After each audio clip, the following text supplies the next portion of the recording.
Gina DeLuca here. All right, so in my last painting, I used some of the TriArt liquid mirror, and I got some very cool cells. And I wanted to see if one of the other TriArt paints would work. So I'm going to try the Cobalt Teal and see if I get cells. Or if it was just the liquid mirror that did that. So there's going to be some testing in my future. So I have the TriArt Cobalt Teal.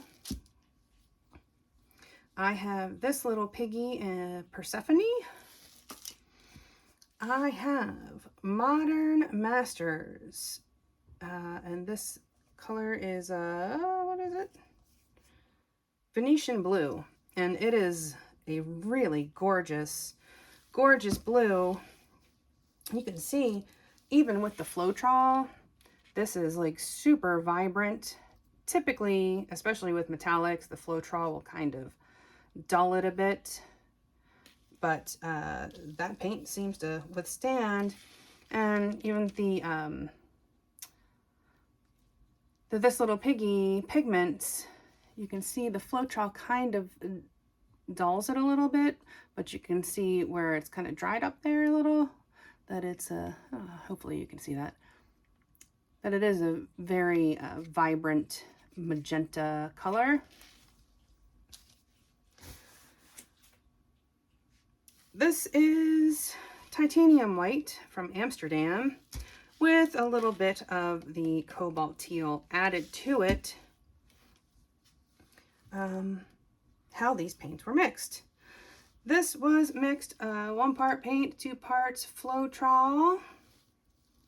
This, I started with the Sonya gloss varnish, and then I added the pigments to that. I put a little bit of the gloss varnish in the bottom of the cup and add the pigment to that. Wearing a mask, always wear a mask when you're working with pigments.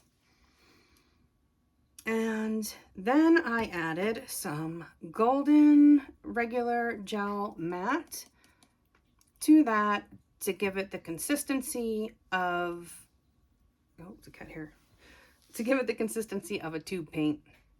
And then I added the Floetrol to that. And the TriArt I added to the golden gel matte, and then added Floetrol. So basically, whatever I'm using, I want it to be the consistency of a tube paint before I add the Floetrol to it. Right, so the consistency that we are working with. This is about a 2 on my consistency scale. It is making a mound, but it's disappearing quickly. And it is making a nice, thin, even stream off of my stick. If it's getting thick and then thin and thick again, then your consistency is inconsistent and you need to mix some more.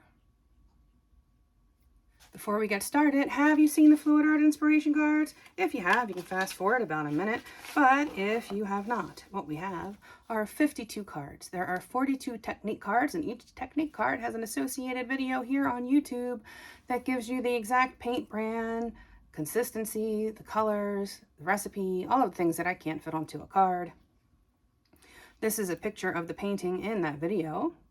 This box contains a tip for this technique, and here at the bottom you have the color palette that was used in this painting. These 2 boxes can be used together as the basis of a 2-color palette.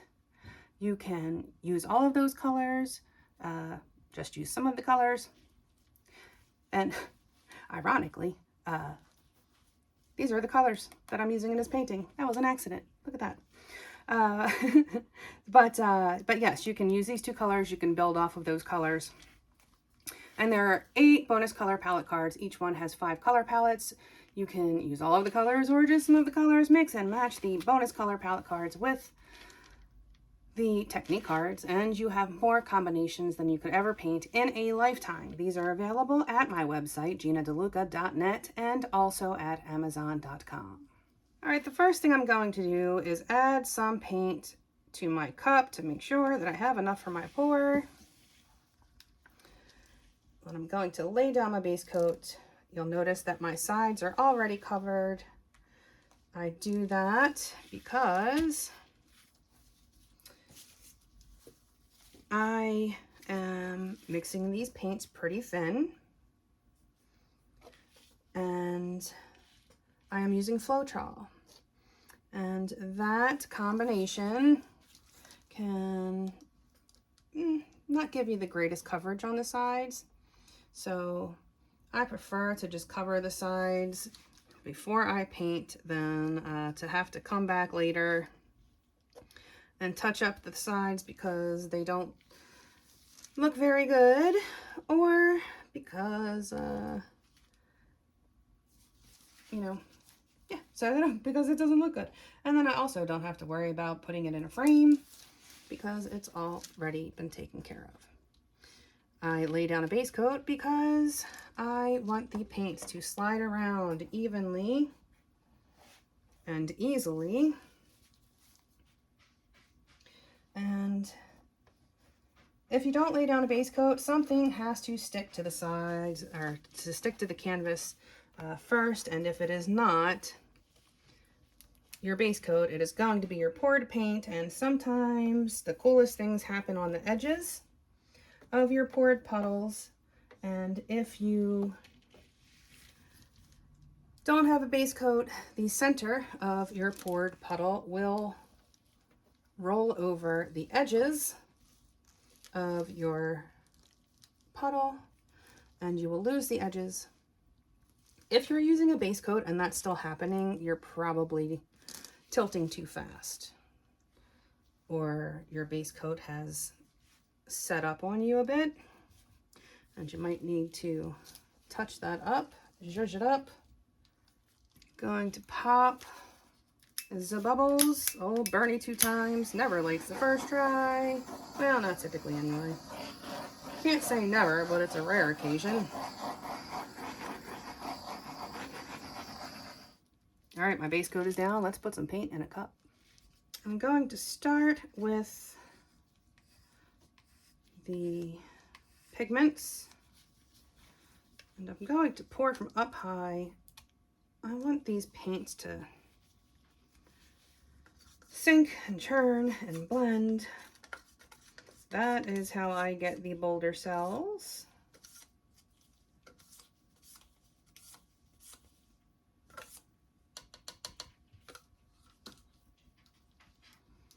Now for this absolutely gorgeous Venetian blue. Always check your consistency before adding to your cup. The sauce may thicken upon standing.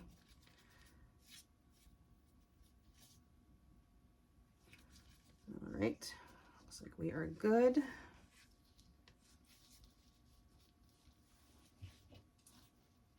Tucker, what are you doing?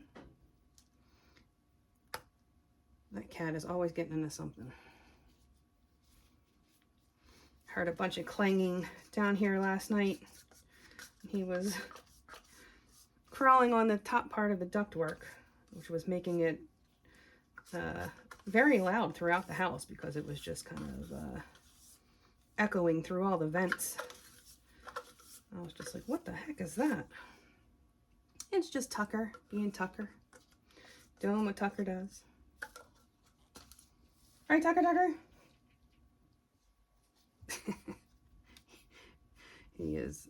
He loves the basement. He loves getting all up in the shelves, and he's a trip. All right, from up high. If you are not comfortable with pouring from up high like this, you can practice in your sink with water.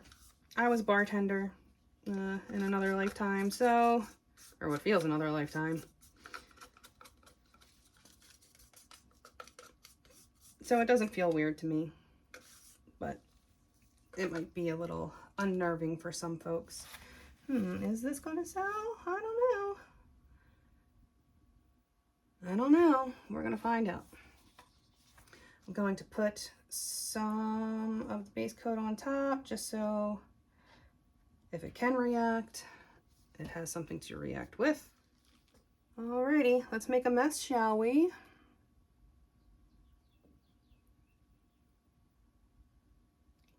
I'm gonna do a few rings just to kind of see what it does.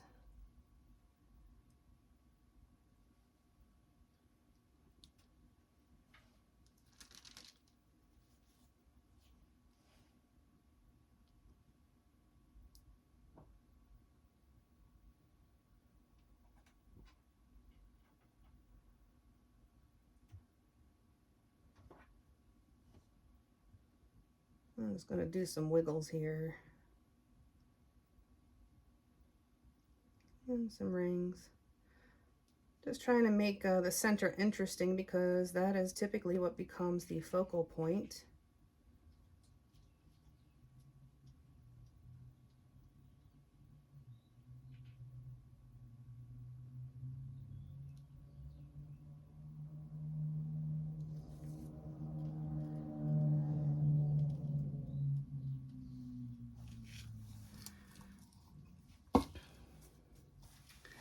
Okay, will it sell?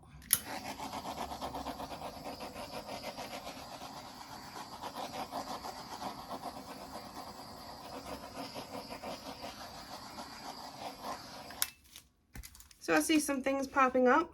We will see if it has that hydrophobic effect and if they grow and get bigger. I'm gonna lose a lot of that blue, which is sad. Hopefully some of that pops up in cell form because it really is beautiful color.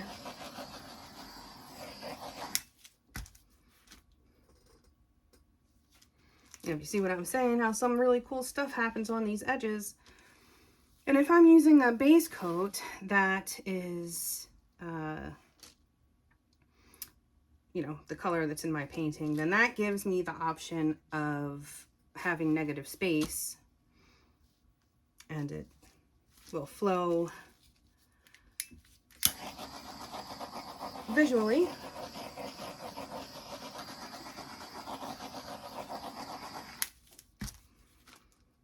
Okay, well, I'm seeing some cells popping up. Seeing some of these cells are really interesting. There's like tiny cells inside of the cell. But that's gonna look pretty cool when it's stretched out. And I know this Persephone looks very orange at the moment, but it will not when it's dry. It's going to have a very magenta look to it.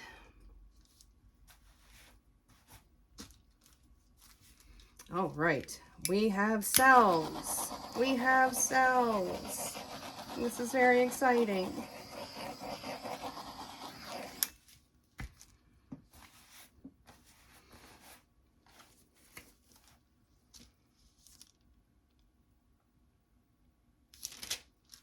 And the blue, the Venetian blue, is just the Venetian blue. So it's not the gel matte, which sometimes I wonder when I'm adding that if that's making it sell.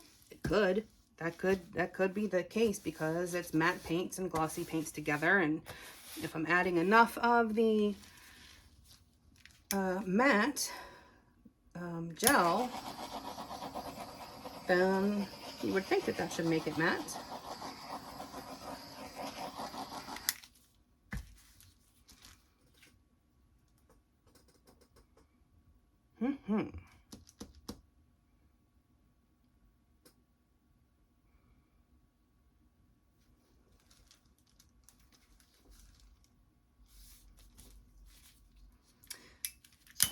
The one thing about using the pigments, the Floetrol really changes how it looks while it's wet. And then once it dries, it takes on a whole different life and is, it looks completely different. Because Floetrol it kind of has a milky appearance, and Sometimes I've had people say, I mix it with my dioxazine purple and it's such a beautiful bright purple, and when it dries it almost looks black. It's the white in the Floetrol that brightens it up, but it dries clear. It doesn't dry with that white color to it. So then your dioxazine purple gets dark again. So in cases like that, just add a little bit of white to your paint. And if you want it a little brighter, if you like the way it looked when it was wet, but not when it was dry, just lighten up that color. That should do it for you.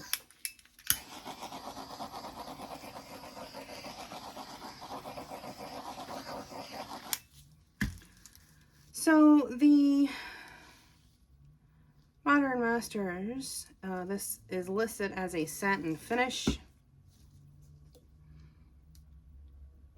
but if you are using a glossy paint and another paint that is satin, the satin is more matte than the gloss, so you can still get some cool effects. All right, I think we have enough cells to work with here.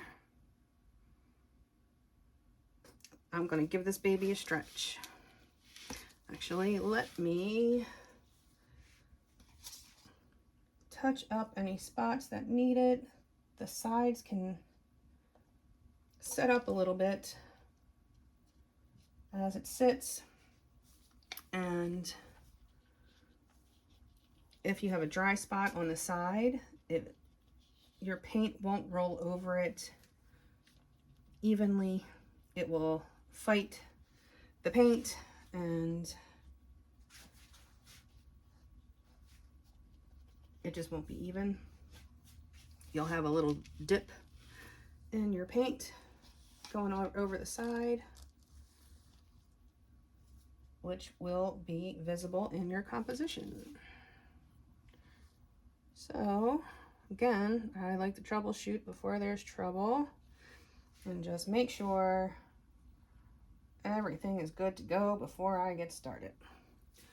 And this spot looks like it could use a little zhuzhing up, so let's just give that a little juice there. Because we are patient and we let our paint puddle percolate, the painting or your base coat can set up a little bit, get a little bit of a skin on it sometimes. So especially the corners, for some reason the corners seem to get a little thin on you first.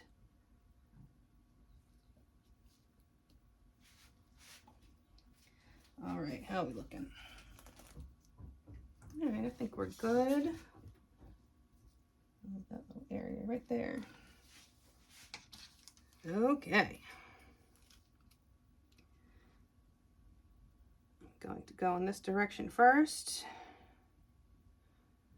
because I always go in that direction first for some reason. I think it's just the way it goes into the cup and the way it comes out of the cup that side always looks like it's the best to tilt first.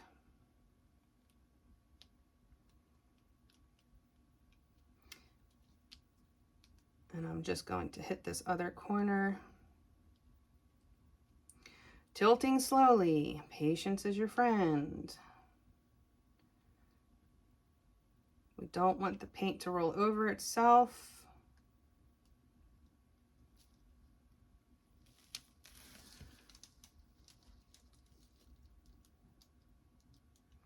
Okay, and now I'm going to bring the paint back to center before I change directions. I'll bring the weight of the paint, and the weight of the paint is going to be where it's moving the fastest.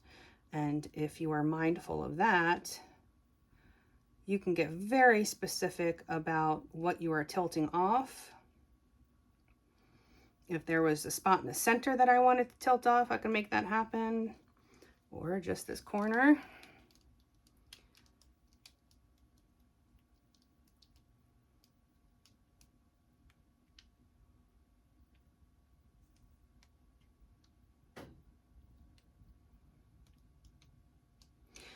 And that base coat, you know, when I put it on the canvas, it had, you know, a very pale teal look, but next to these other paints,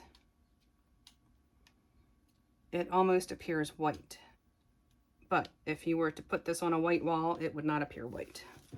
Ooh, get back. I'm gonna keep that corner.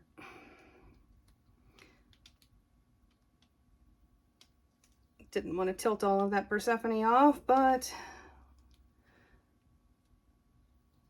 I can't keep all of this paint on here. Okay. Now I'm just going to adjust my composition to how I like it. I don't like for my focal point to be in the center unless the whole thing is going to be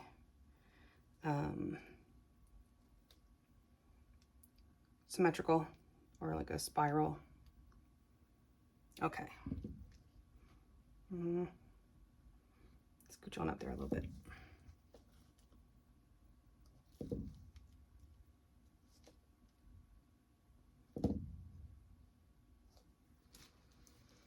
Okay, well, I think it's safe to say that that Modern Masters paint does indeed sell. And it looks like the TriArt attached itself to the Modern Masters. But we will see what happens because it took a while for the cells to really develop on the last painting. And I will show you how that turned out when I do the wrap up for this one. It's still a little wet, but